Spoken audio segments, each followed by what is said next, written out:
Hi friends, నమస్తే. వచ్చేసిందండో మీ అమ్మాయి విజయ మీ ముందుకు వచ్చేసింది. అయ్యో విజయ అంటున్నాను, ఛానల్ పేరు చెప్పలేదు కదా, ఇండియన్ అమ్మ విజయరాని మీ ముందుకు వచ్చేసింది. ఈరోజు అయితే కనుక రూపినిగుంట్ల తిరణాల గురించి అయితే తెలుసుకుందామండి. ఇది ఎక్కడ ఉంది ఏంటి అని అయితే నేను చెప్తాను.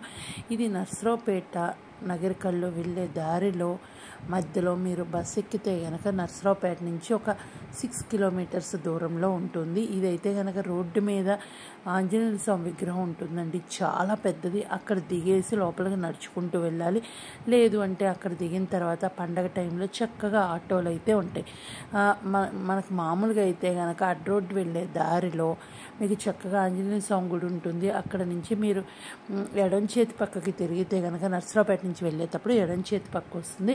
అలా స్ట్రైట్గా ఊళ్ళోకి అయితే వెళ్ళొచ్చు. ఈ పండగ ఎప్పుడు చేస్తారు అంటే కోటప్పకొండ పండగ అయిపోతుంది కదా, శివరాత్రి అండి.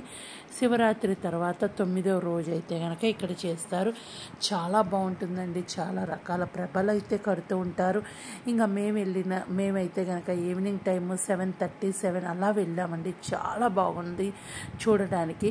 కాకపోతే మొత్తం నేను మ్యూట్ చేశాను. ఎందుకు అంటే కనుక పాటలు అవన్నీ ఉంటే కనుక మన ఛానల్కి కాపీరైట్ వస్తుంది. కాబట్టి నేను అన్నీ మ్యూట్ చేసి నేను వాయిస్ అయితే ఇస్తున్నా, రియల్ వాయిస్ అయితే ఉంచలేము. ఇంకా మీలో ఎంతమంది ఈ తిరునాళ్ళకు వెళ్ళారు ఏంటి అనేది కామెంట్ సెక్షన్లో తెలియచేయండి. ఇంకా మాకు దర్శనం అయితే జరిగిందండి, చాలా ప్రశాంతంగా జరిగింది. చాలామంది అనుకుంటారు పండగ రోజు అసలు దర్శనం జరగటం చాలా కష్టమైతే అనుకుంటారు. కానీ మాకైతే చక్కగా లోపలికి వెళ్ళినాక 10 నిమిషాల్లో బయటకు వచ్చేసామండి. చూడండి, మీకే అర్థమైపోతుంది. జనాలు అయితే అసలు ఎవ్వరూ లేరండి. ఈవినింగ్ టైం లోపల అందరూ ప్రభల దగ్గర, లైటింగ్ దగ్గర ఈ విధంగా అయితే ఉండారు. లోపలైతే మేమే ప్రశాంతంగా దర్శనం అయితే చేసుకున్నాము. లోపల వీడియో కూడా చిన్న వీడియోగా మీకు లోపల దర్శనానికి వెళ్ళినప్పుడు ఎంతమంది ఉన్నారు ఏంటి అనేది చిన్న వీడియోగా మీకైతే చూపించాను. ఇంకా మీరు మన ఛానల్ ఫస్ట్ టైం విజిట్ చేస్తే ఏం లేదంటే వీడియో కింద రెడ్ కలర్లో సబ్స్క్రైబ్ అని ఉంటుంది, దాన్ని టచ్ చేస్తే బెల్ ఐకాన్ వస్తుంది. వాళ్ళని టచ్ చేయండి, ఏ వీడియో చేసినా మీ దాకా నోటి వస్తుంది. మీరు ఎప్పుడు ఫ్రీగా ఉంటే అప్పుడు మన వీడియోలు చూడొచ్చు. ఇంకెందుకు లేట్ చూస్తున్నారు కదా. ఇక్కడైతే వినాయకుడి దర్శనం అండి, మీరు కూడా చేసుకోండి. చక్కగా శివుడి దర్శనం జరిగింది, వినాయకుడి దర్శనం జరిగింది, హనుమంతుడి దర్శనం, తులసి కోట, రాముడు, సీత, ఇట్లా అందరిని చక్కగా దర్శించుకొని వచ్చాము.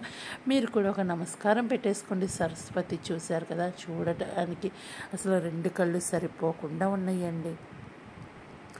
మీకేమనిపిస్తుంది ఏంటి అనేది కామెంట్ సెక్షన్లో తెలియచేయండి. ఇక్కడ మెయిన్ గుడిలో అయితే కనుక చూస్తున్నారు కదా, దగ్గరలోనే ఉన్నామండి. ఎక్కువ మంది అయితే లేరు. మేము వెళ్ళిన టైంలో అయితే అది మా అదృష్టం అనుకోవచ్చు. ఇంకా మీరు మన ఛానల్ ఫస్ట్ టైం విజిట్ చేస్తే సబ్స్క్రైబ్ చేయండి, లైక్ చేయండి, షేర్ చేయండి, కామెంట్ మాత్రం మరొకండి. మరొక మంచి వీడియోతో మీ ముందుకు వస్తాను. చూశారు కదా, పూలతో చాలా బాగా అలంకరించారండి. చూడండి అంతా.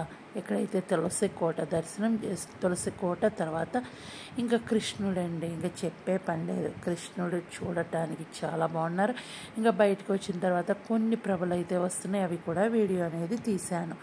చూస్తున్నారు కదా, చక్కగా జై టీడీపీ అండి. టీడీపీ ప్రభలు లేకుండా ఎలా ఉంటుంది? మన ప్రపంచం కాబట్టి మన ప్రభలు అయితే ఉంటాయి. ఓకేనా? సబ్స్క్రైబ్ చేయండి, లైక్ చేయండి, షేర్ చేయండి, కామెంట్ చేయండి. మరొక మంచి వీడియోతో మీ ముందుకు వస్తాను. అప్పటిదాకా నవ్వుతూ సంతోషంగా ఉండండి. Bye bye. Thank you.